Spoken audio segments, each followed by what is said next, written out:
When I'm walking down the street. I do want to say to Doni and many of you in this room that over a very long career in this city, all of you have helped me and my colleagues tell the truth and to try to tell. I may not look like you and you me, but Take my hat off. I'm South Carolina, so I just Got it. What does this event mean to you, Miss Peggy Moss? Oh, my heart, Happy 20th anniversary. my heart is about loving up on my sisters. Do you know what it feels like to have your sisters in the room? Don. be me and dare to be different and unique. I'm gonna be the best me I can be by letting His glory shine through.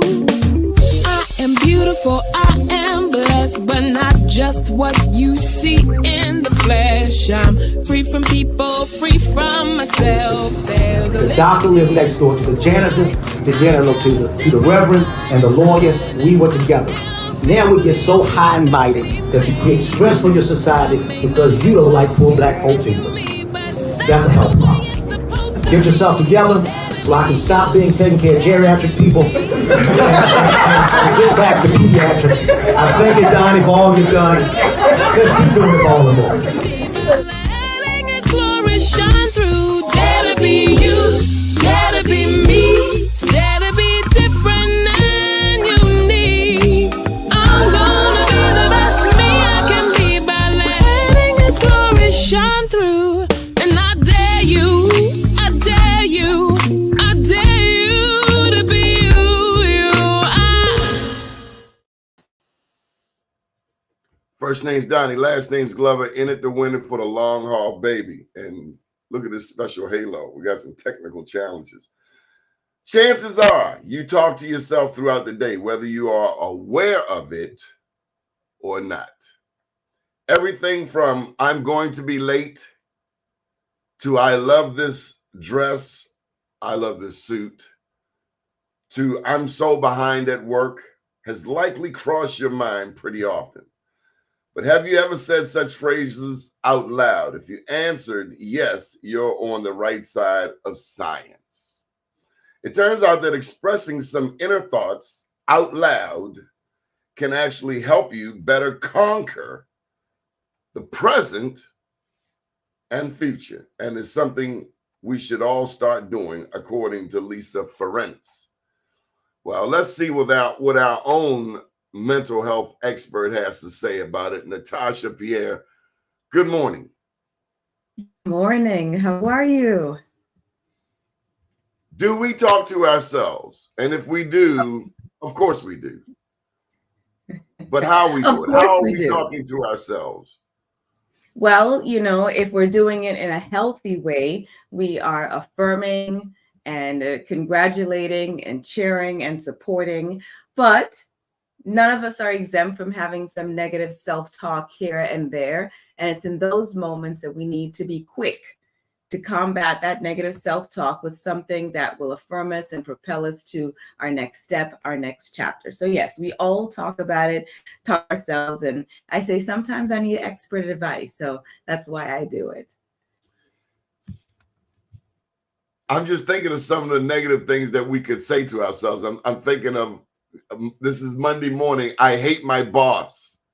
I hate my job. Oh, I gotta go here. Or how about this? And that's real. Yeah, I can't stand my neighbor. This is real. I say that I am a spirit having a human experience. And because of that, I'm going to encounter human things. I'm going to encounter other humans, and I'm going to encounter behavior that doesn't please me. And to your point, Monday morning, some people have been in a funk since yesterday around 4:00 because they know they had to go in and see those people. 4:00. I mean, it's a real thing. But I challenge people to examine where those thoughts are coming from, how long they've had those thoughts, and why haven't they done something about it?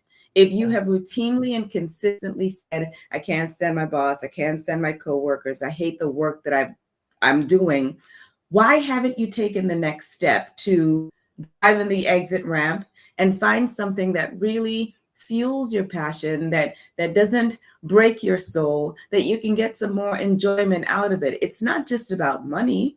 There are many people doing things that they love and they get paid well for it. So why are you still in that place that makes you feel like ick? Self-care as a power move. Mhm. That is the sermonic theme for this Monday morning. What, Natasha Pierre, is self-care? Great to see My you. definition. It's good to see you too. You know that I always enjoy time with you. You know, there are many definitions for self-care. I'm sure Merriam-Webster and Oxford, they've got their version. My version is anything that gives you more life. Anything that fuels you, replenishes you, rejuvenates you, so that you're able to get back to the life that's hard. You know, some people say a manicure is self-care. No, it's not. Because I have to pay attention. I've got to make sure that you're shaping my nails correctly.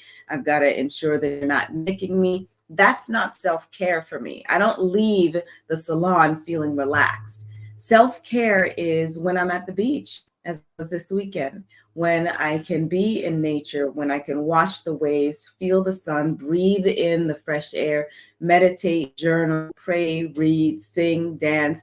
That's self-care for me because it replenishes me so I can come back to my week, work, my responsibilities, my duties, anything that's pouring into you and filling your cup.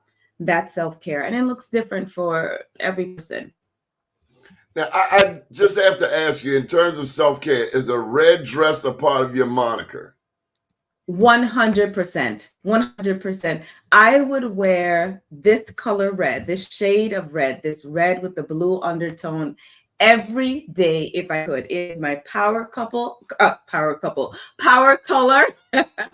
It gives me life. And so 95% of the time, if I am speaking, if I'm doing any presentation, I'm going to be in this shade of red because it fuels me. And that's part of my self-care. That's part of my healing. That's part of my power move. Okay, we got greetings from Tampa. Are you in Tampa also? I am. Good morning, Michael. You remember Michael Randolph? He was originally from Sandtown, but we traded him to Tampa for you, and then you left us too. Yeah. So it's like, okay, something I'm having certain inner thoughts about Tampa, you know, but we'll save that for another day. Well, you know what? Planes fly. Planes fly, yeah. Planes do fly. Yes. Tell me more about these affirmations. You know, in the Bible, I went to church yesterday. The Bible says that the power of life and death is in the tongue. Mm-hmm. So how we speak to ourselves,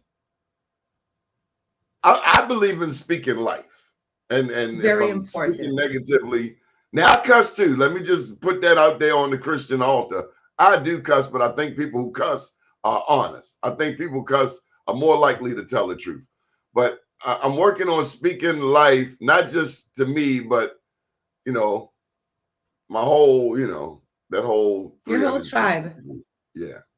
Yeah, it's I mean it's biblical, it's scriptural, but it's common sense.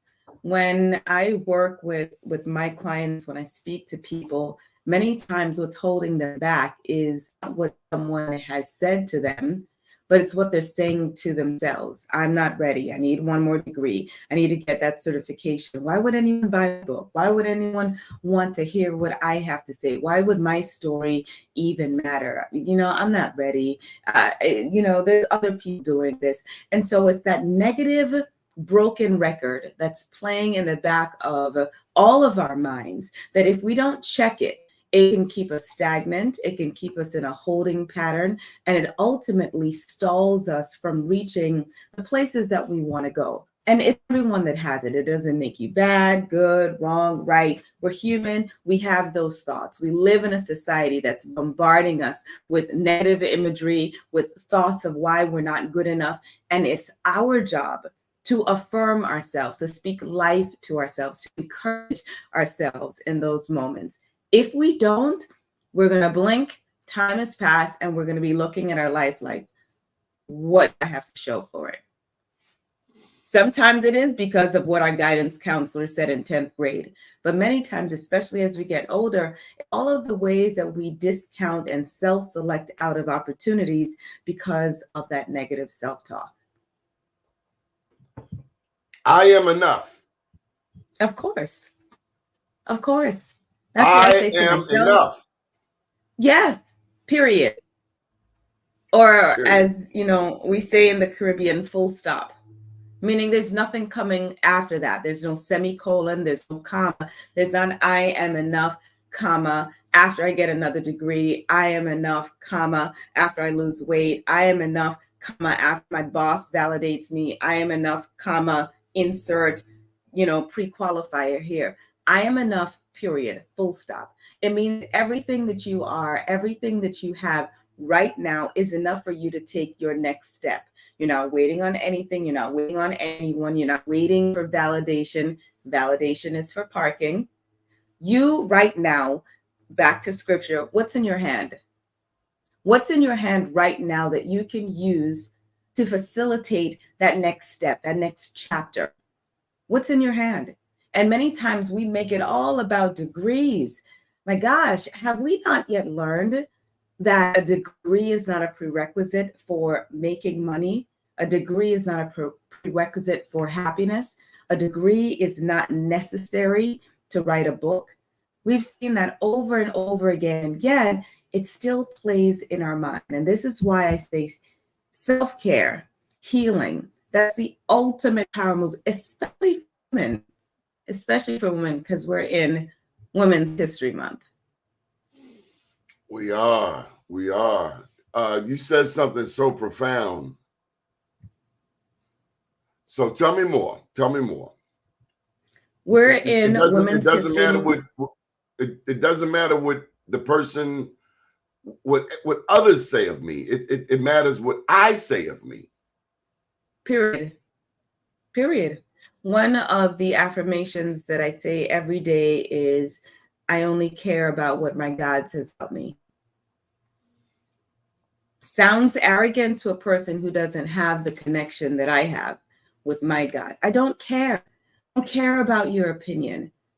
I posted this morning on Facebook a video of a woman who led President Barack Obama's security detail.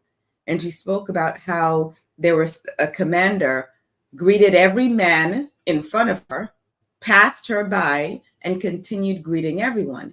Now, in that moment, she could have fought for relevance. She could have fought to be seen. She could have fought for respect because she was the commander of that detail. She was the lead agent.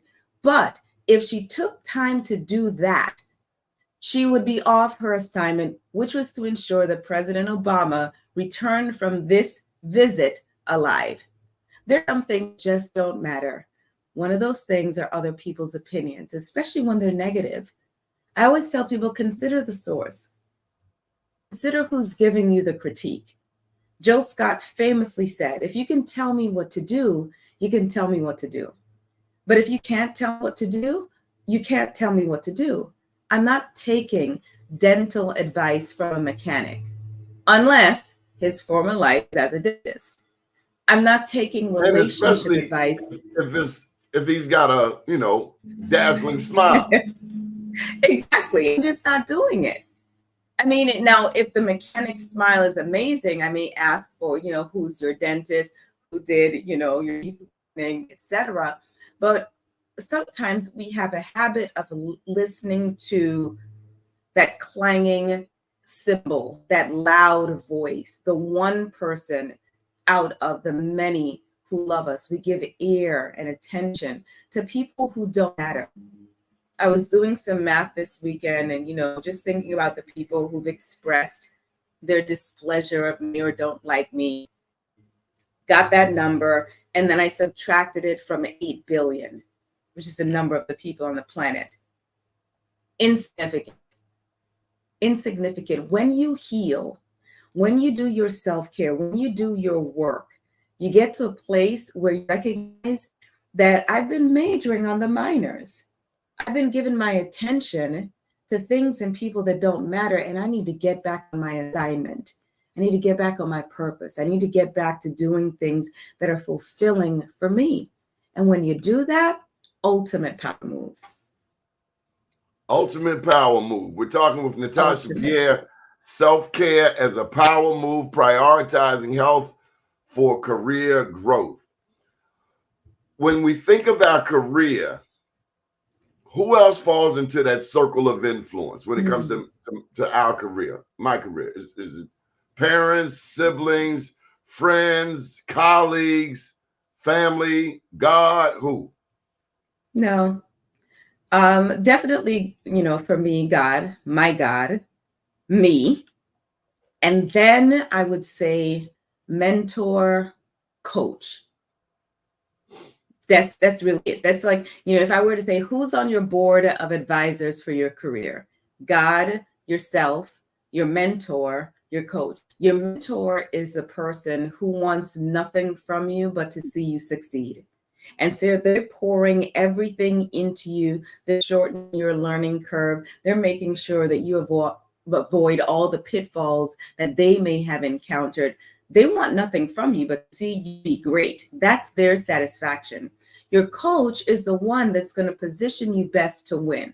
If you think about it in terms of sports, your coach isn't there to, necessarily be your friend. Your coach is going to tell you that, you need to work on your blocking. You need to work on your left-hand layup because you're weak. That's what your coach is there for.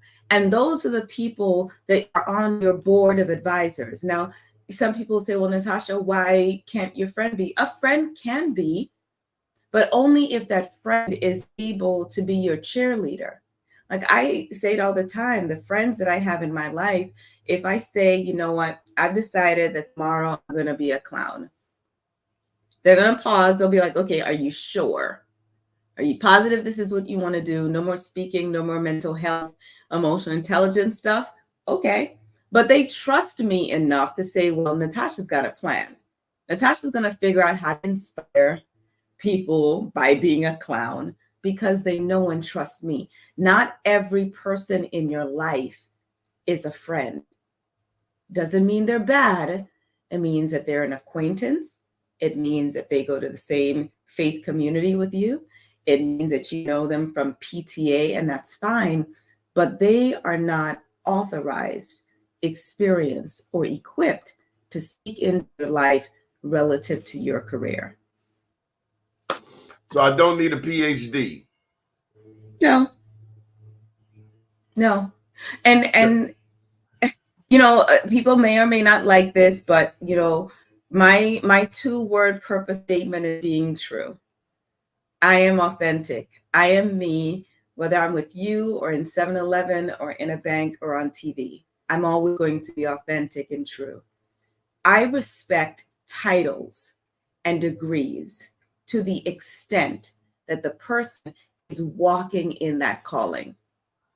If you are a medical doctor, I respect you as long as your bedside manner, your experience, your continued education, your respect for me aligns with what I expect for that title.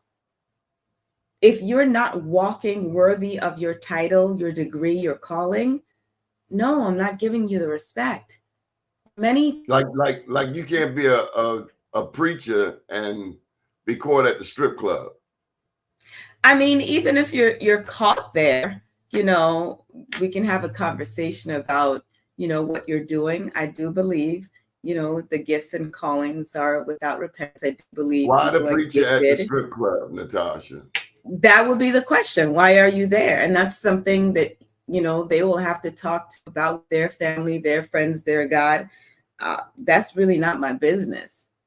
Jamal Bryant was captured one time saying these garden tools ain't loyal, except he didn't say garden tools.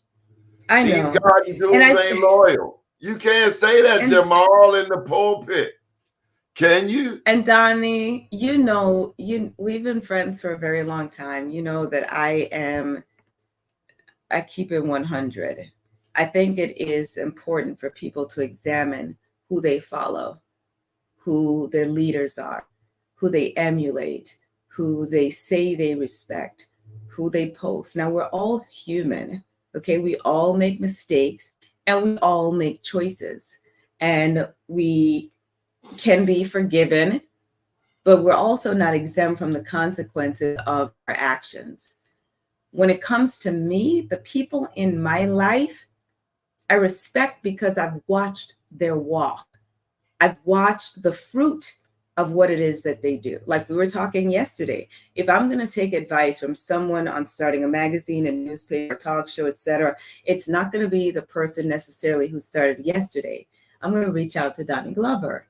If I'm going to take advice from someone, relationship advice, I want someone who's got 25, 30 years in.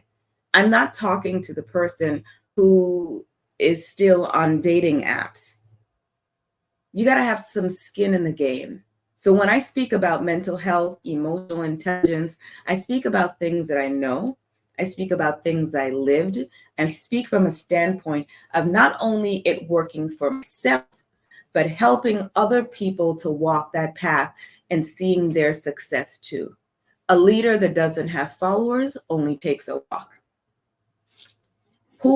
Where's your fruit? Who have you led to success? It's just like all of these, come to my $1 billion mentoring group, my million. Well, who's the billionaire? Who's the millionaire in the group? No one? Okay, I don't need that. I don't want to be there. There's nothing wrong with aspiring. There's nothing wrong with calling things that be not as though they are, but I'm very intentional with my time. And when it comes to self-care and healing, I know that when I take care of me personally, it prevents spillage professionally. And that's what a lot of people aren't aware of. Some people are not able to work with those that they really want to work with because their name has been mentioned in rooms and it's been associated with someone who has loose lips, someone who doesn't operate in integrity, someone who allows their personal life's issues to spill into business. And so, no, we can't work with them. Natasha, your space these days is in the mental health sphere. And you talk to people all over the country about the topic, prioritizing our own healing. But before that, you had a career, an extensive career in media and modeling. What advice would you give to your younger self? Great question. To my younger self, I would. I mean, we know. Like, look. Nowadays, here's some of the premise. Nowadays, yeah. I mean, could you imagine starting a modeling career in the year 2024? I wouldn't do it. I wouldn't do it.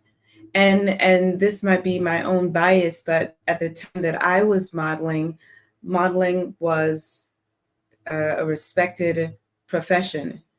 The reason I was able to do it for as long as I did is it was a profession for me. I got in, I got out, I got paid. I didn't hang around.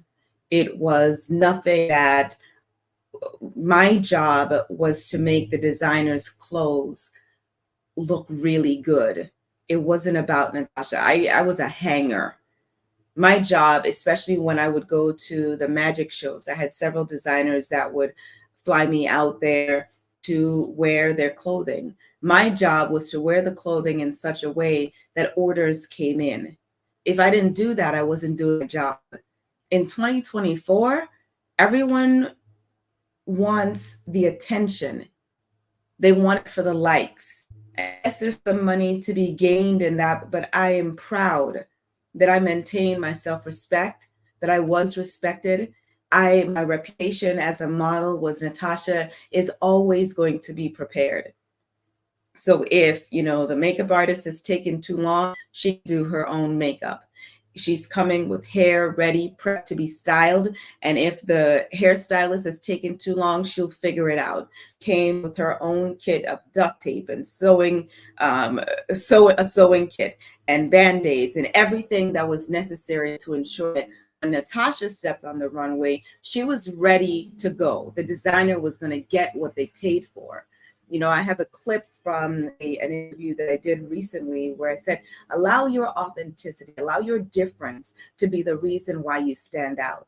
I stood out because I was different, because I was professional, because I wasn't hanging out and fraternizing. I had zero desire to date anyone on set. Let me do my job. Let me go home and get paid. So to my younger self, you know, I say I modeled for several years with low self-esteem. I did, because I didn't believe, I wasn't doing it because I thought I was the prettiest one. I was doing it because people would pay me for it. They kept paying me, so I kept showing up. And I was skinnier than I am now. I went to college at 86 pounds. I struggled and dealt with eczema as a child. So I wasn't necessarily thinking that I am the prettiest person in the room, but I did it. And I did it, and I was professional about it. The advice that I would give to my younger self is the things that you're focused on really don't matter. Really don't matter. The people who want to work with you. Go ahead. So let me put a pin in it. Did you experience complexion issues? I mean, nowadays you see designers doing more to attract the darker skinned models. American society, Western society does so much to mess with our minds with Willie Lynch, even down to our sororities. Did you wrestle with that at all? Not at all. And the reason for that is based on where I was born and raised. See, I had the privilege, and it is a privilege. You know, and I define, and my daddy, I define privilege as something you have, whether you were born with it, you acquired it, or you were given it. That gives you an advantage. It also gives you a responsibility. I had the privilege of not being born and raised in the continental United States on American soil. I was born in St. Thomas, Virgin Islands. It's a U.S. territory, but I was exempt from having to live through racial lens and gaze. So on my island, most of the people look like me. I, share often, I didn't know that I was Black until I came to the United States. So in the modeling world, I never looked at if I was turned down for a role or a gig as it being because I was Black. I understood the industry. I understood the business. It wasn't personal. If an agent has two Black women of the same height, similar look, they put them both out to the client chooses who they want. Modeling taught me that there's always going to be someone taller, someone with longer hair, flatter abs, longer legs, lighter eyes, darker skin, lighter skin. It wasn't personal, it was business. And because it was business, I approached it that way. Did it happen to others? I'm sure. But for me, it didn't matter. And even since then, back to self-care, back to doing the healing, back to doing your own work. Those things don't bother me. I can know that they exist and not be bothered by them, not self-select out of opportunities because, maybe they're not going to pick a Black girl. I don't really care. I don't care. I'm showing up. When I got my first role in a movie, modeling and acting was something that I did. I didn't self-select out and say, well, I've never acted before. I don't know how to read a script. I don't know how to audition. I went anyway. That's the importance of doing your self-care, your healing, that's when it becomes a superpower. It's a power move career-wise. If I had said, well, I've never danced before in the way they made me to dance, I've never acted, I've never auditioned, maybe I won't go, I would not be a SAG actress today. I would not have that in my background. So to my younger self, I'd say, do it all. Do it all, try it all. I feel like I'm in my 19th career because I have tried everything that I've wanted to do. I've been a publicist, I've done television journalism, radio, on air, I've written for newspapers, I've been a political strategist, I've been a speechwriter, a ghostwriter, I've done crisis communications, modeling, acting, taught modeling, taught communications. Entrepreneur, of course, I'm a fourth generation female entrepreneur. There's so many things that I've done because I didn't tell myself no. And the reason I didn't tell myself no is because of my healing. I use healing, my self-care, as my personal power move, so that even if something showed up professionally, my mind was already programmed that even if I don't get it, I win. Even if I don't get it, I win. One topic that we have been covering since day one is mass incarceration. What would you say to our young Black men? And I say that because we as a people make up 13% of the United States population.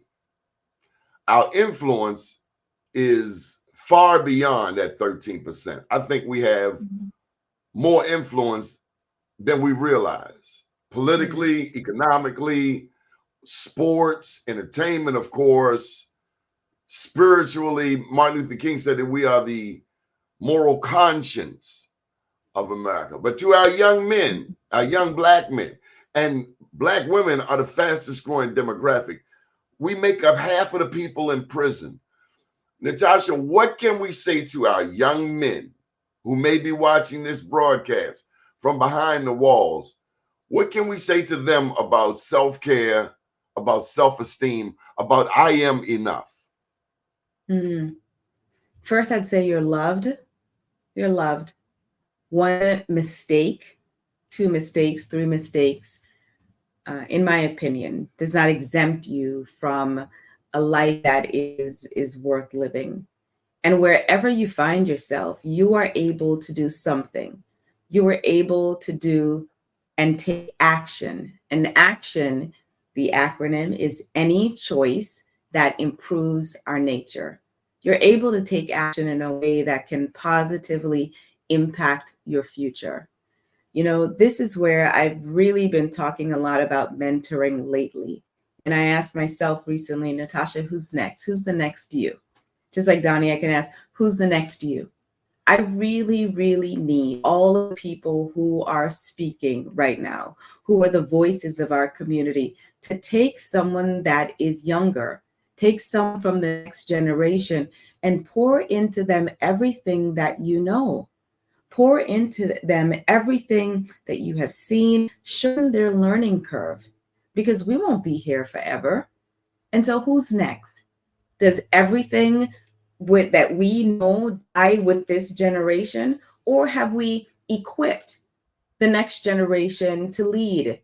We cannot expect our Gen Zs and whatever generations are to come anything that we didn't put into them. Are we mentoring success? Are we mentoring professionalism? Are we mentoring courage and bravery? Are we mentoring being assertive? Are we mentoring that you can express your opinions in a way that isn't antagonistic? Are we mentoring the behaviors? And not only just mentoring, are we modeling it? That's the thing. I am very deliberate about the way that I show up on social media. Not only because it's going to last forever, but I know that I have children, 18 and under, that follow me and watch me. I am very intentional about the way that I appear, my clothing in interviews. I'm very intentional about the way that I appear when I speak, when I'm in public. I'm very aware of what I have in my hands when anyone takes a picture of me. These are things that I've got to pass on to the next generation. And this is why doing your self-work, doing your healing is a career move, because now some of these people, these mentees, can now help me in my work as I help them. It's a mutually beneficial relationship. But I need people to stop. Let me put it this way. I need people and organizations to stop being performative in their work. Stop waiting for the Performative? light. What do you mean? Performative, Just meaning running their they mouth. want to show up, running their mouth and wanting to show up when the lights, cameras, and action are there. I need you to Oh, really be in the communities that need you. faking the There's funk. some, or as the kids say, cap. Do the work. Do the work for real, because people need it. When I talk about mental health, I'm not talking about it because it's cute. I'm talking about it because this is what I've lived. 25-year journey with bipolar disorder. I speak openly and honestly about it because, one, I'm not ashamed. Two, because I know someone watching is going to say, you know what? If she's not ashamed of it, I don't have to be ashamed of it either. I talk about what I know, and I know that it's helping someone. I talk about this in the grocery store, 7-Eleven, in the bank. If I even feel like someone might be depressed, that someone needs a listening ear, I'm there. I'm doing the work. When you people see me on TV, that's a fraction of my life. It's a fraction. Stop just going for the big events. I know the golf tournaments and all of those things, they make money, and that's great. But show me your fruit. What's your impact? Who have you sent to college? Who have you poured into, gotten them a trade, an apprenticeship? Who's coming behind you? And I know everyone's not going to be passionate about mental health, but be passionate about something. What if you find yourself in a career, and we're talking about self-care as a power move, prioritizing healing for career growth? What if, because, and I try not to look at it, but guy came up to me Friday at the market and said, who around here goes to the White House? And I try to stay humble, try to stay modest about it. He says, and they not only go there, but they go there on a regular basis. Who around here? And he started doing the radius thing. You have been in situations that no one in your bloodline, you had no one to call. You're in New York City, in LA, wherever, and you're in this situation, professional situation. Your dad, sure, he can say daddy things. Your mom can say mommy things, but what about those instances where you're pioneering? You're going where no one in your bloodline, as far as you know, no one with your DNA has gone before, and you have to, I guess, ultimately look to God, and you end up answering yourself. What do you tell yourself when you're in that uniquely uncomfortable position? I've been there, and I've had to remind myself of my past wins and my past successes to get me through, because not all people are pleasant to work with. And I believe Kenny Rogers said it best. Sometimes you got to know when to fold them, know when to walk away, and know when to run. And there was an experience that I had, a position that I held. I sure did. I sure did, because that's wisdom. Sometimes the fight isn't worth it. Sometimes you have to ask yourself, what's the prize? If I stay here and fight, what am I really fighting for? Is it worth it? I say all the time, when someone is willing to fight you for, fight with you for something that you would sooner do without, let them have it. I'd rather walk away from a fight so I can win more than to stay in a fight because people expect me to be there or because people invited me to it. I'm just not going to do it. I'm going to do it. So when we're talking about being in positions where you're pioneering, sometimes my job is just open the door. Sometimes my job is just to draw awareness. Sometimes my job is only to raise the money and then move on to my next assignment. I'm huge on assignments and purpose. Everything that I do is based on an assignment or purpose. If I don't have an assignment, I drink my water and I mind my business. If it's not purpose driven for me, I'm not going to be there long.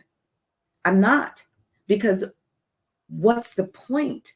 And I think many people, especially on a Monday morning, they're going to a job and they're fighting for something because this is the job that I got and this is the most money I've ever made. And, you know, I'm VP or one of my partner or my guidance counselor or my parents or my husband or my whatever. I'm not advocating for people to be irresponsible.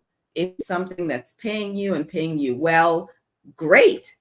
But if you hate it, if it's breaking your soul, if you've got to take drugs in the morning to get through the day and then drink at night to fall asleep, how sustainable is that practice? At some point, you have to ask yourself, what am I fighting for? Why am I doing this? Why am I not creating a plan to leave? If you got 100,000 plus paying job, trust me, there is another. If you got one boss that, you know, has been good to you and mentored you and poured into you, there's going to be another. And I think the reason people stay is our topic today. They're not doing the self-care. They're not doing the healing. They're not doing the work to build up their confidence, to know that I'm going to be all right. I'm going to be okay. Regardless of whatever situation you put me in, I will win.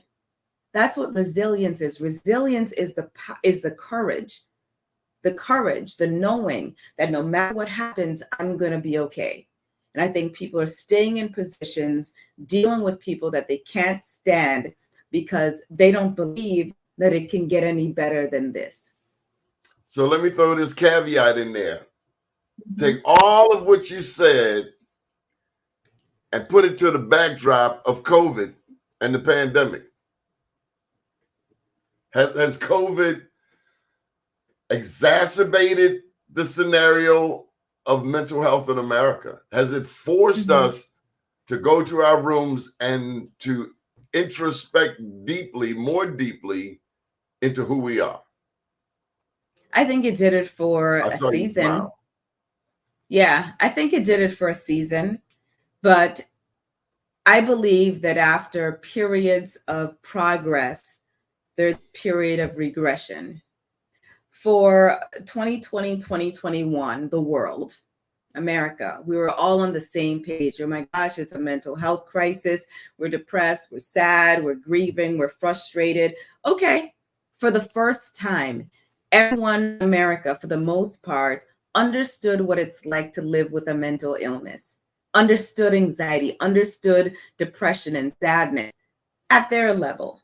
But as soon as the world opened up, as soon as people were allowed to get back to work and businesses were making money again, those whose stress were linked to being out of work, that was alleviated. But for everyone else who deals with anxiety, panic, depression, etc., on a regular basis, nothing really changed. And so, yes, COVID and the pandemic slowed us down enough to recognize that I hate this job. I know I have 2 degrees in it, my undergraduate and master's, but I can't stand it. And I don't want to do it anymore. I got to do something different. I got to move on. So there are a lot of decisions that were made. There were people who recognized that they really didn't love their spouse, and the only thing keeping them together was the fact that they were always apart. Now I got to see this person all damn day. And not only them, The kids are also home, plus the dogs. All the pets are home. And so families were recognizing that I really don't even know my kids. How did I not know that my child doesn't know how to type? How do I not know that my child is failing in this area? Because you haven't been paying attention. We were on auto. We were on autopilot. We were just going through the motions week after week. And then when there's supposed to be a break on Friday, where you can have Saturday and Sunday to spend with the family, what happens on those days? Sleep. Families not only sleep, they chock it full with all of the extracurricular activities for their children. So the child is playing the clarinet and then going to, AAU something and then cheer, and then you blink and it's Sunday and you're preparing for the next week. So we haven't, the pandemic slowed us down enough to see what we dislike, hated, loathed, what was breaking our soul. Some people made adjustments. Some people decided, no, I'm not going back into the office. Or I know I've been an accountant for 15 years, but I hate it. So now I'm going to do what I really love, which is baking cookies. It was a wonderful time for those who leaned into it, for those who leaned into the self-care, for those who leaned into the healing. And when I talk about healing, it's not just, doing things that fill you up. It's not just journaling. I am a huge proponent of getting therapy. Huge, because you don't know what you don't know.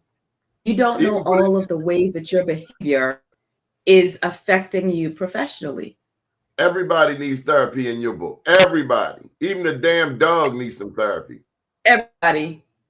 Everyone. There are people in therapy right now to deal with people who aren't in therapy. C-suite, you all should be in therapy because you are the leaders of the organization. You are the head. And the body goes wherever the head says it's going to go. And there are many people in C-suite, director, manager positions that are so toxic, that are so injurious to their employees. You touching people from the East Coast to the West Coast. Keep talking. I'm just saying. And this is where emotional intelligence comes in. I am certified in that. Emotional intelligence. What is that? Emotional intelligence. 21st century term? No, it's something that has finally been receiving the credit that it deserves. Years ago, we focused on IQ. How much can you remember? How much can you learn? How much do you know? Book knowledge. That's cute. But if you're unable to interact with humans, now we have a problem. Emotional intelligence is being smart, being aware and smart about your own emotions and the emotions of others. That's a quote from my EI mentor, Dr. Hank Clemens. It's being self-aware. If you know that you had a rough morning with your spouse, with your children, gather yourself in the car before you walk through that door. Now we need you to self-regulate. We need you to come into that office and we need you to leave what spilled coffee, the throw up, the child that forgot their lunch. I need you to leave in the car so you don't come into that office and take it out on your employee. Who's asked, do you want the report now or later? And all of a sudden you're screaming at them. Self-awareness, self-regulation. We need people with greater empathy. We need people who are going to work on their stress management, their tolerance, their flexibility. We need people who are doing the work to be better humans. Like some of the people that I've worked with in my life, horrible. Do you think it's cute to be mean? People who are in lower positions than you? Do you think that it's cute to be upset at the younger employee because they have a different skill set than you? How about you use your Saturday to upskill, to take a class, so it's YouTube University, instead of being mad at the millennial? Yes, I know in your day we did it by hand and by Excel. Okay, but now we have apps for that.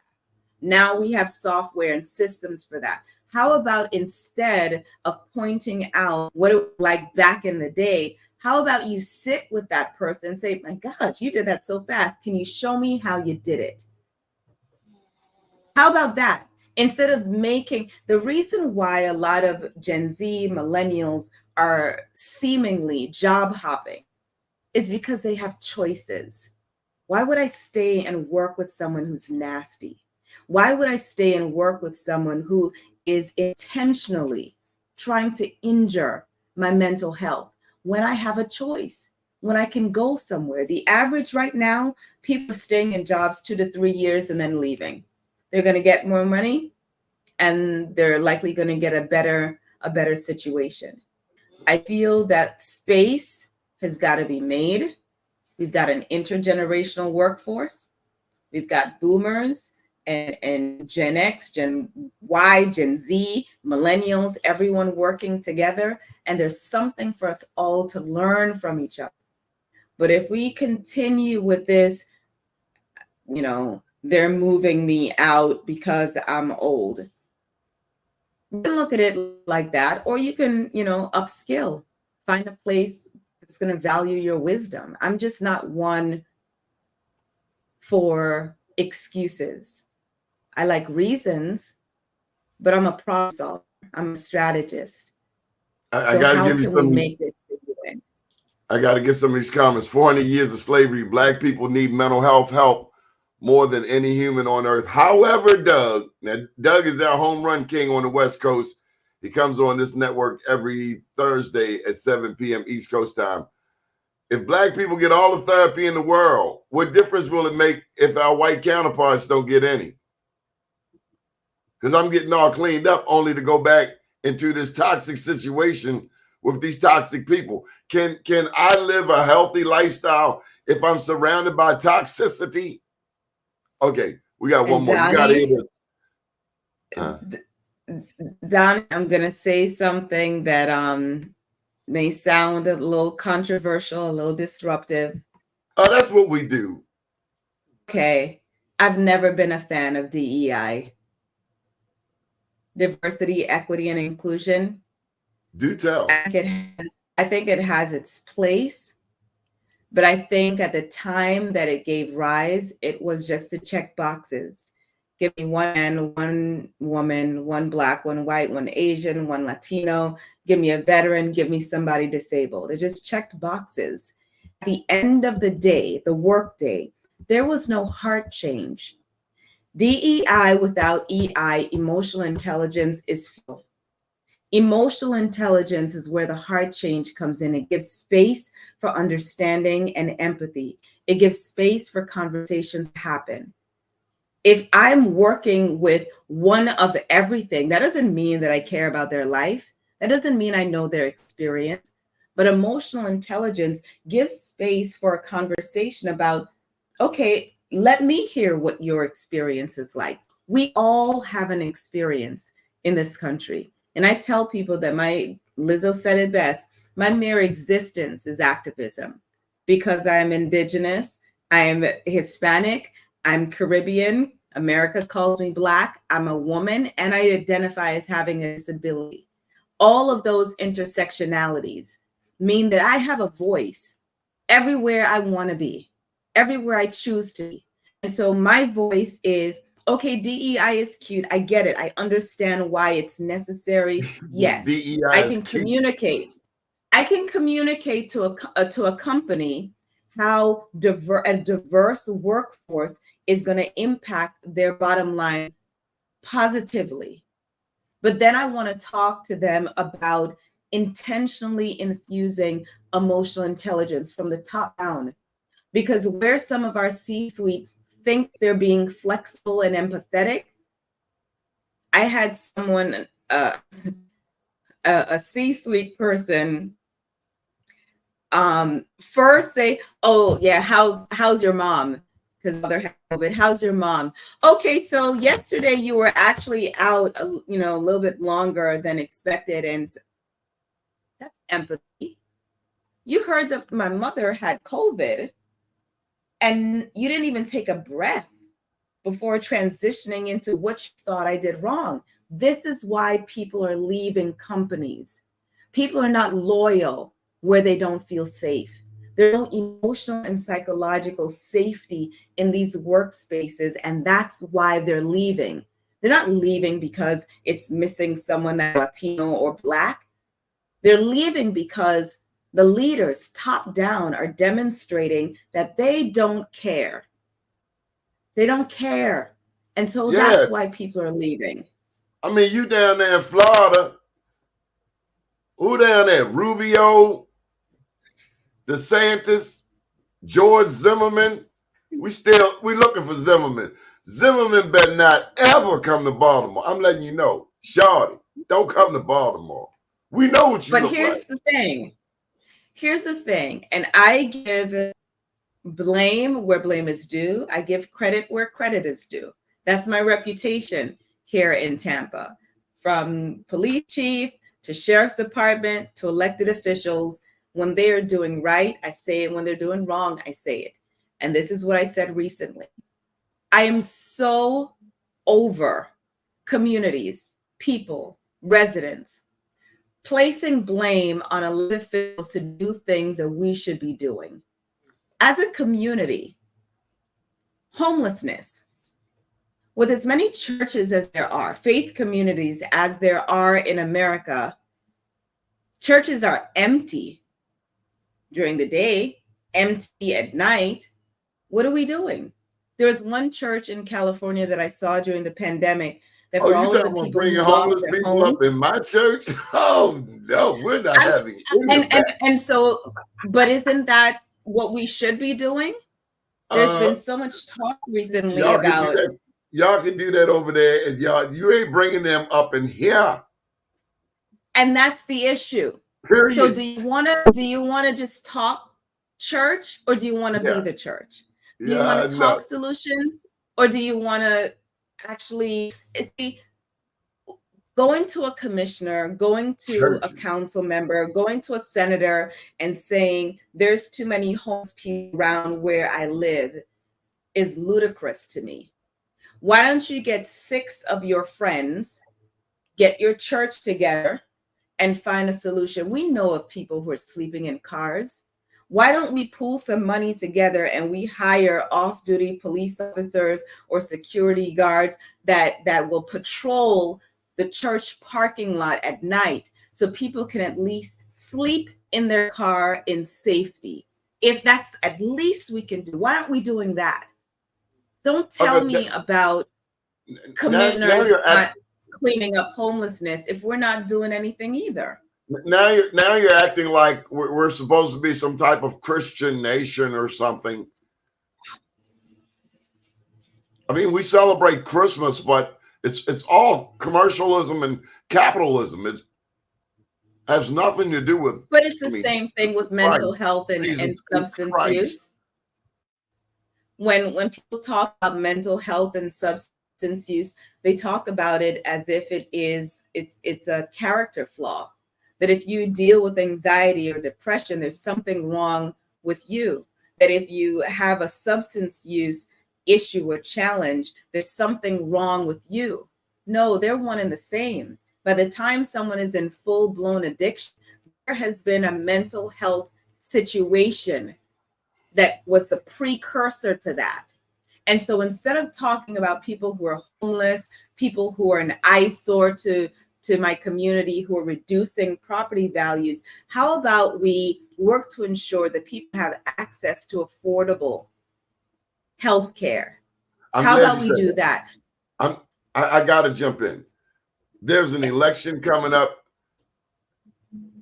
and the Republicans voted against women's ability to decide what to do with their bodies in the case of pregnancy. You're in Florida. What are your sentiments? Can I tell you what to do with your body? You know, I never wanted children, so this is a easy thing for me, and I live my life such that didn't happen.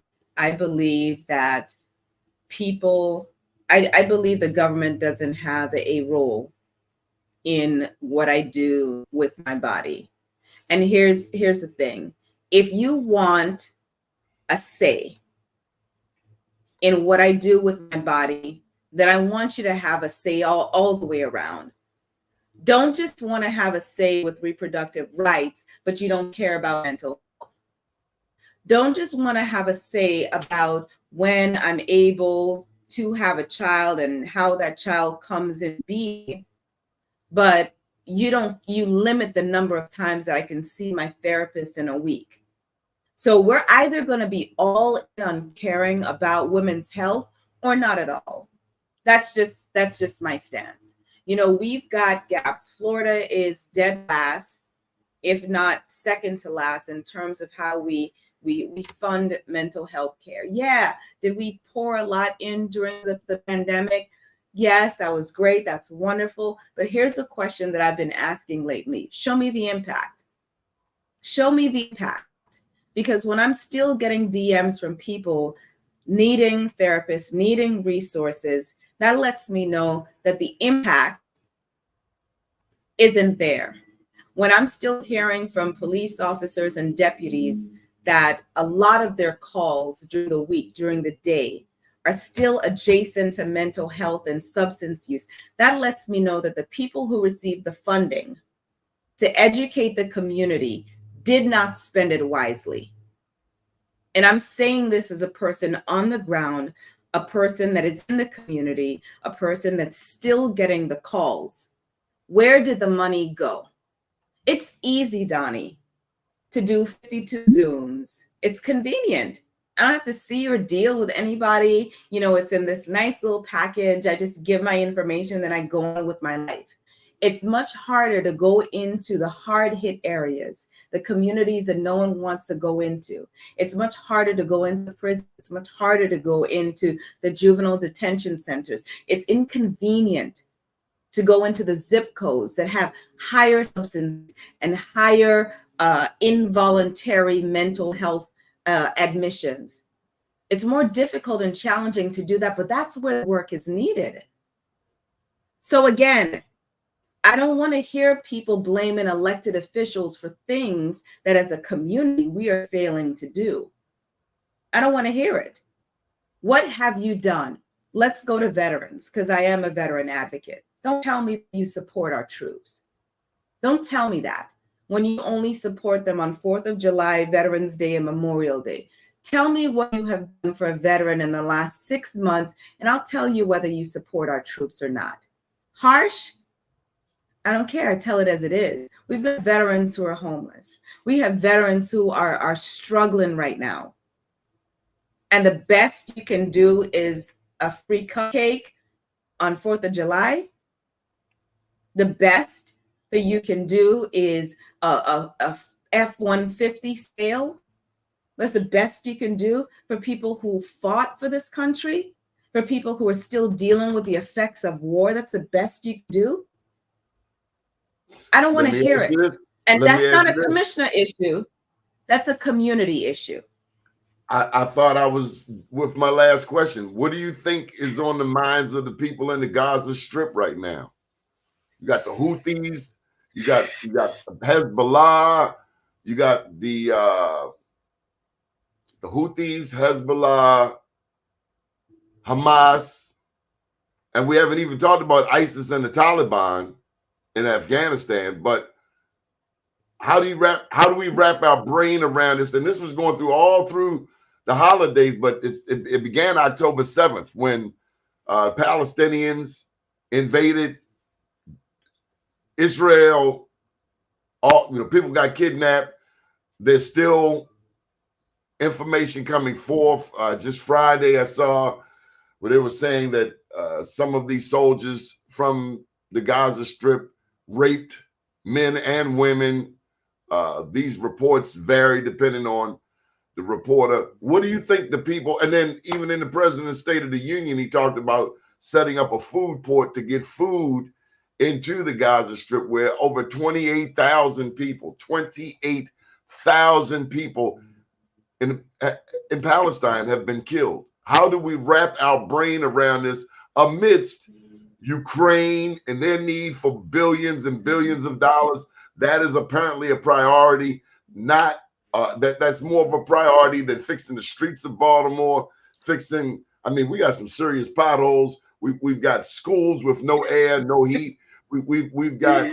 I mean, it's just, and then we got a school CEO making $400,000, but this Democratic president is telling me, whoa, we got to stop Putin and Ukraine, and then on top of all of this orange dude with the really wicked hairdo could possibly be on the verge of re-election, telling me that 150 million Americans, more than we thought, have mental illness.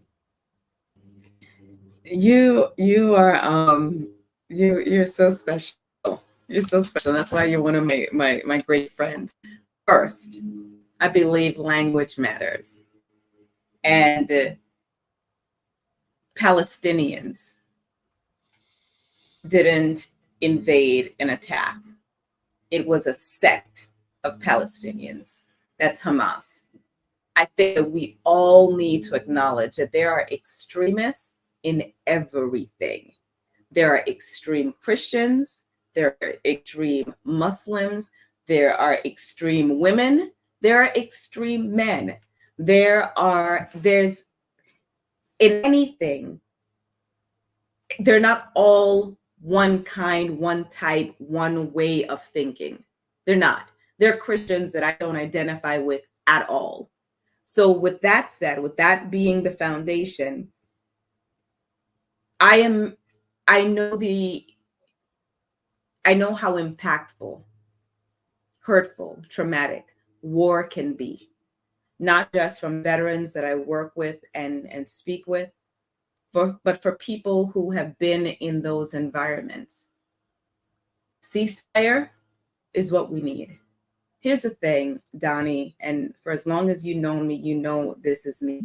I walk my talk. I walk my talk. If I say children's lives matter, I don't care if it's during peacetime or wartime. If I say that lives matter, I don't care what the conditions are. Do whatever is necessary humanely to create peace. I really refrain from talking about this because I have Israeli and Palestinian friends. I tell them my opinion, which is, let us call a spade, as we say yesterday. Who are the people doing the work? It's not the Palestinians, all of them. It's a group, it's a sect. So let's focus on that. We do have a lot to do here in America. And America, for some reason, is the elected country to involve themselves in global affairs. I don't like it. I don't like what I'm seeing. I don't like the way that our government is funding a lot of things. And Doni, I put my time and effort and energy where it's going to be most impactful, and that's local and on the ground. The work, my vote, will it get to, based on the president, there's still the electoral college. Where my vote and my work matters is right here in my community. Is making sure the children have what they need. I got one last question. This is the final one. Why are they? You're not ready for this question, Natasha. I've asked you a lot of questions over the years, but this one here, this one is going to top it all. Doni, go ahead. Why are we digging up the moon? Why are we digging up the moon? Why are the Chinese, the Russians, and formerly the Americans bringing back samples? Elon Musk, all of them are guilty. Why are these fools digging up the moon? You got the sun and you got the moon. The sun is up in the daytime, moon come up at night. Why are these fools digging up the moon? And when do we step in and say, hold up, Elon, hold up, Shawty, you got to pump your brakes. You can't dig up the moon. Go dig up Uranus, Saturn, Neptune. I don't know. There's 8 planets in the solar system. Go dig up something else. Leave the moon alone. Okay, I'm a moon child. Leave the moon alone. I get it. Back to our topic, self-care as a power move, healing. One of the things that I've learned is to observe and not absorb. There's a lot going on in our world. I observe it, I see it, I hear it, I know what's going on, and I do not absorb it, because my work, my purpose, my assignment on this planet is not to care about the moon, is not to care about manatees, is not to care about, potholes. My work is connecting people to their purpose and ensuring that people enjoy and recognize the value of mental health. So I stay in my lane. What if you fall in one of the potholes? You can't move. Well, then I go to town hall meetings and I find out who's responsible for them. And because my dad taught me how to level concrete and I know how to lay asphalt, maybe I'll give a pointer or two on how to effectively and permanently take care of those potholes. But Yeah, but I only speak and give information where I'm equipped. I need the mayor of Baltimore to come up Monroe Street, because Monroe Street is in dire help. I mean, it's like boogity, boogity, boogity, boogity, boogity, boogity. It's like a rap song, like, damn. So now we need to get to, and I think sometimes with this is why civics needs to be returned to schools. I think sometimes we direct our angst at the wrong person. So the mayor can be aware, but the budget for this year has already been set. So now we need to get to public works and find out what money do they have allocated for our streets, for our infrastructure. Has that money already been spent? If the money hasn't been spent, give me a timeline. I think City Hall might be at the dispensary. That's why I know work is getting done. I don't know. I'm just saying Monroe Street been low, and no, it's been messed up before the past 4 years. But come on. So then, but here's the thing now, back to community. Are we attending our town halls? Are we reaching out to our elected officials? Not you, because I know you're doing it. But for everyone that's watching, I tell people, don't talk about it more than you pray about it. Don't talk about it more than you don't complain about it more than you've taken action. If you haven't taken proactive steps, I don't want to hear your complaint. You done got our whole West Coast. They are 3 hours. This 7 o'clock in the morning. You done got them riled up. Doug, cut that other audio off, okay? We get ready to go live. You got the most. Okay, here we go. There you go, sir. Let me tell you, my sister, was it Natasha? You woke me up out of bed listening to this podcast. I had to get up and come on air. Everything that you were talking about is exactly what's going on here in Oakland, California. We have a recall on the mayor, who I won't get into that. We have a recall on the first African-American person and woman of color, Pamela Price, who argued a case in the Supreme Court of the United States and won in a civil rights case. This country has a war on Black people right now, and we don't really understand the magnitude of this. Black women, especially sisters like you, I am so impressed with what you're saying today, and it mirrors what is going on here in Oakland, California. How so? It mirrors because you got pothole problems, you got crime problems, you got economic problems, you have a barrage of issues that is not just here in Oakland, Chicago, Atlanta, New York, Baltimore, but they're predominantly in communities of color and Black people. And If it's in the black community, it's not a problem. It's okay. But the biggest issue here is we got to start voting. The white men, you got to know who to vote for too, and you got to understand political machines. I don't know. I don't know. We didn't get a lot of progress here in Maryland, and this is just my opinion, until some Republicans started making it competitive, because the Democrats were like the mafia. They all covered each other. Doni, you know, one of the things that with voting, I've been in politics since 14.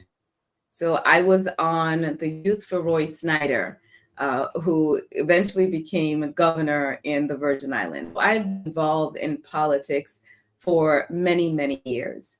One of the things that I see as a problem with Americans, people, we don't research candidates. Before I vote, I get the mock ballot at home and I research that candidate. I go through Google. I am looking 3 generations deep. I want to know everything about you, and I vote according to my interests. So do I vote across one party? Do I vote only Democrat or only Republican? No, I don't. I vote with the people who are aligned with my interests, who have track record of voting according to things that benefit me first, me, my people, the people that I serve.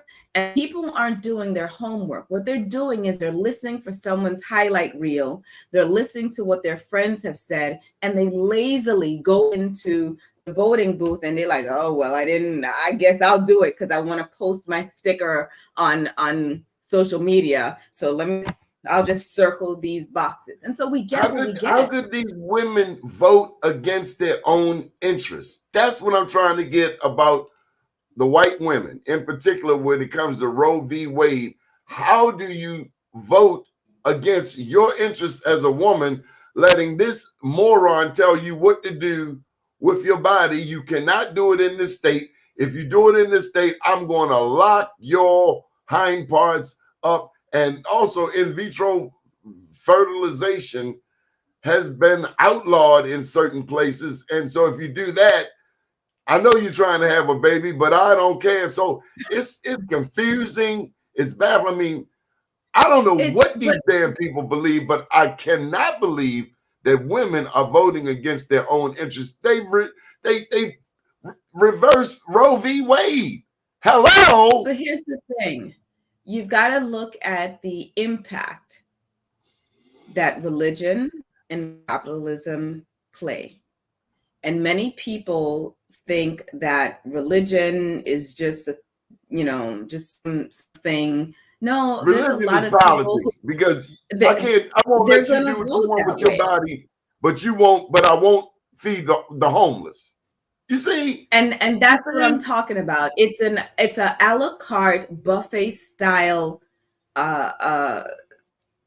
religion, and I don't ascribe to that, because if we are taking care of the sick, we're taking care of widows, we're taking care of orphans, we're feeding the hungry, we're giving clothes to the needy, we're doing all of those things. You got to do it all. The moon alone.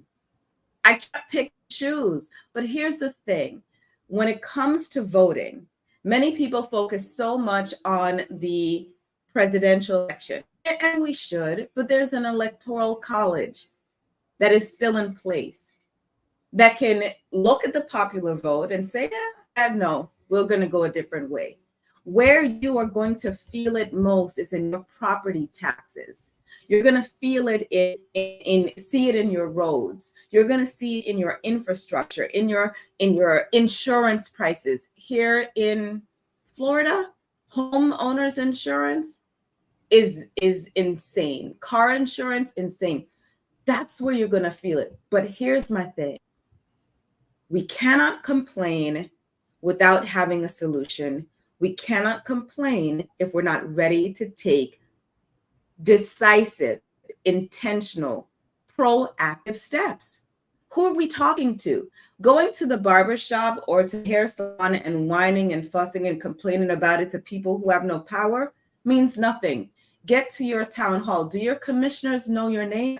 Do your councilmen know your name? Do you have fraternities and sororities, Rotaries, biker clubs, all of these organizations? You have the power behind you. Let your electorate, your legislative body, know that we are voting people. We are your constituents. We are the people who will be at the polls on whatever day. And this is what we desire from you. We put you in office.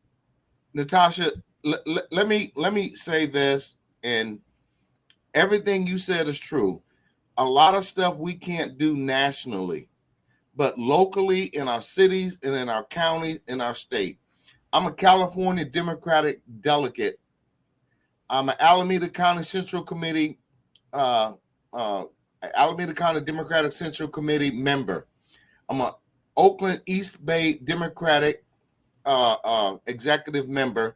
I'm on the Community Policing Advisory Board for the City of Oakland, and I'm a citizen. The point I'm making here is white folks don't want us to get involved so that they can dictate the narrative that's going on in our communities, in our cities, and our counties. Getting on the school board, becoming a city council member. And I'm going to use an example here. There's a brother named Kalima Pryforce who came to Oakland, came to Alameda County from New York City. 6'4", 260 pounds, with dreadlocks coming down his back with a walking stick. He came down to the Alameda County Democratic Central Committee in California. The white women clutched their purses when they saw him. The white men were leaning over to each other, whispering, and I can only imagine what they were saying to each other. I got up. I walked over to him, and I said, "Hey, my name is Doug Blackshear. I am so glad to see a young brother here. We need brothers like you to run for office." This brother ran for office, and he won. He's now a council member in Emeryville, California. Does he still have the walking stick? He still. You crazy, Don. He still has a walking stick. I stand with you, brother. I stand with you, brother. Alameda County District Attorney Pamela Price, who was my attorney in a lawsuit about 6 years ago. She lost her first election for district attorney after being bullied, threatened. She came back and won district attorney the second time. We have got to start putting people in political offices because they got billions, hundreds of billions of dollars coming through the government, and they're missing the black communities because the black communities don't know what's going on. So everything you're saying is on point. Until we get involved politically, we're not going to be involved at all. And we're going to go back to mentorship. Are we preparing tomorrow's leaders? Yes. Are we preparing them today? Are we preparing, like if we say, who's the next Barack Obama? Mm-hmm. Are we preparing the next person who's going to be articulate, who's going to have a passion for community, who's going to be a community organizer and engaging? Are we preparing them? Are we preparing our next generation to be interested in politics? Or are we continuing to foster the apathy of, well, voting doesn't matter anyway? I'm about solutions. I'm about problem solving. And so I don't want to talk to anybody in between. I want to talk to the check signer. I want to talk to the decision maker. I want to talk to the shot caller. That's who we need to speak to. And sometimes our complaints, our arguments, our frustrations in, our little circles have no impact because we're still not showing up to the polls. We're not supporting. We see someone that's running that could be a great candidate, but are we showing up to vote for them? Are we showing up? Are we demonstrating to them that they have our support? And many times we're not doing that. When I speak about mental health, I speak about it everywhere. I'm not just talking and whining about it in the grocery store. I'm going to the decision makers. I'm going to the people who have the money, and I'm asking not only for money, but I'm also asking that you allocate your funding to organizations that are really doing the work, not the performative work, not the easy work, but the work that's really going to transform our communities. And many times that's not happening. Yeah, it does. Can It's I not say happening. this? Well, can I say this, Natasha? Also, we Stop have trying to steal my guests. I know what you're doing, Doug. Also, I'd like to say this, Natasha. We have these old guys, 70 and 80 years old, who do not want to pass the baton, who do not want to train the next generation. And the next generation, they're not having it. They're not sitting on the sideline saying, "We shall overcome." No, they're They're not. out there. They're out there with the dukes up. They're out there fighting.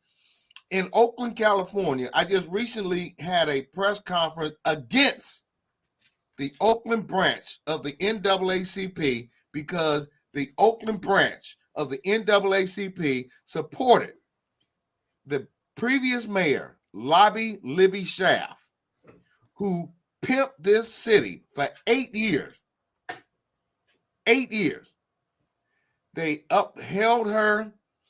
They allowed her to increase the homeless population by 130%. 70% of the Oakland homeless population is Black. Out of that 70%, I thought y'all only 20% of the population. 70% of the Oakland homeless population is Black.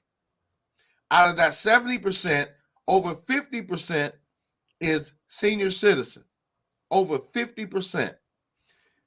Oakland is going to be the next Detroit because we got these old farts who were born in 1800 who don't want to pass the baton and train the next generation of leaders.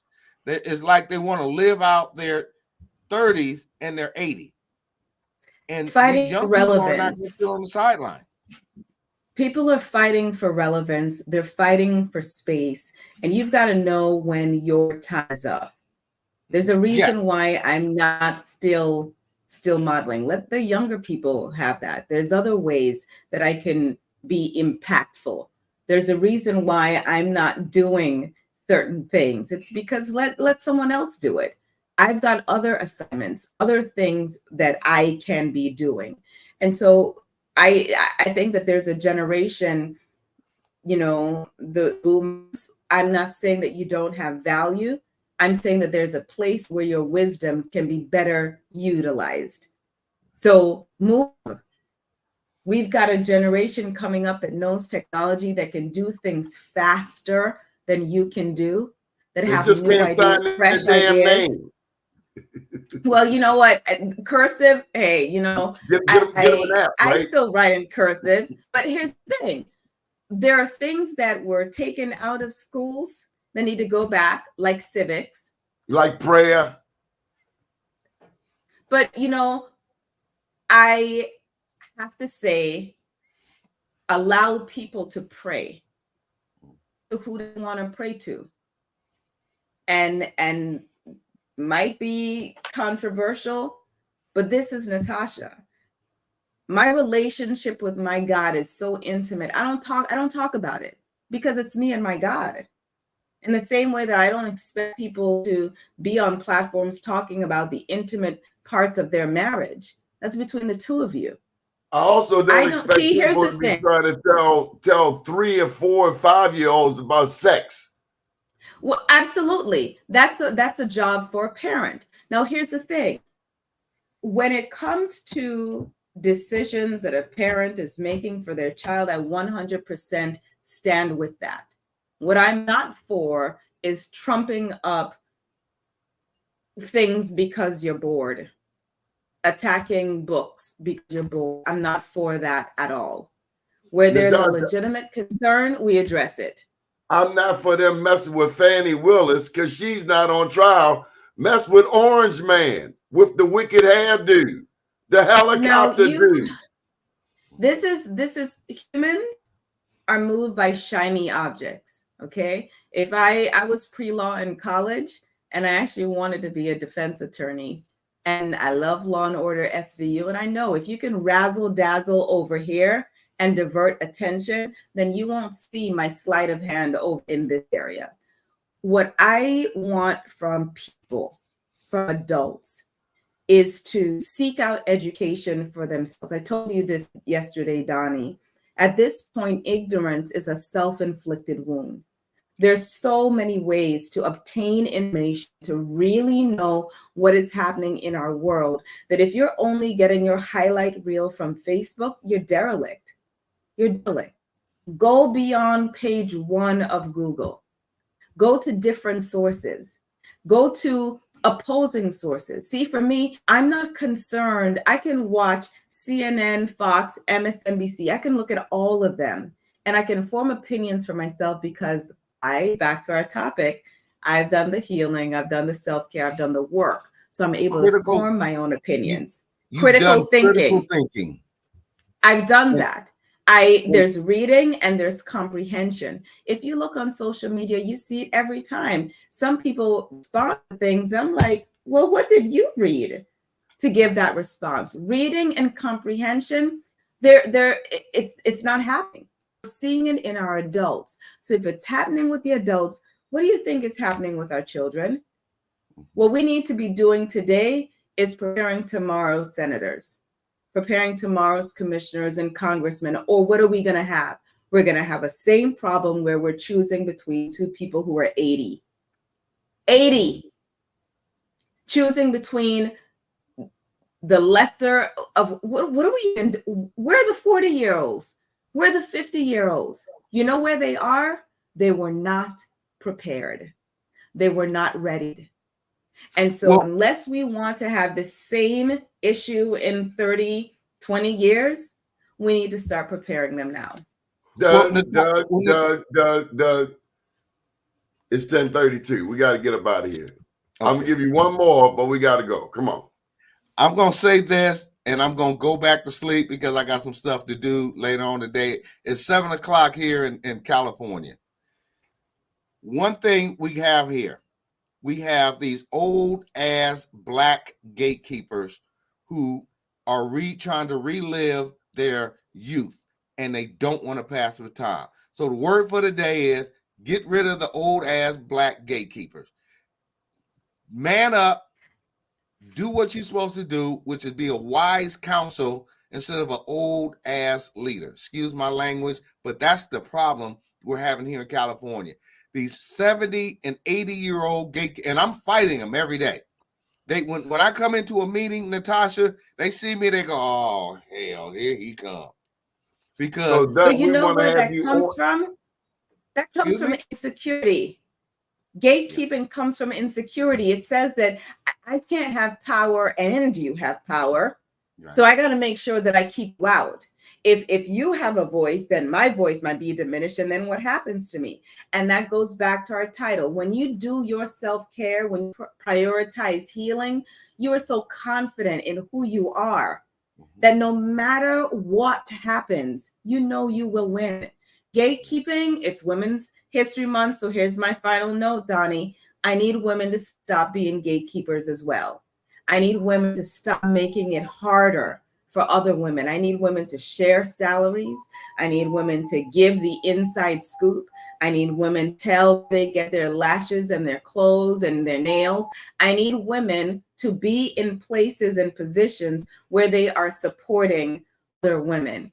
And so that's my my final for today. And now, since Doni, are you giving me your platform?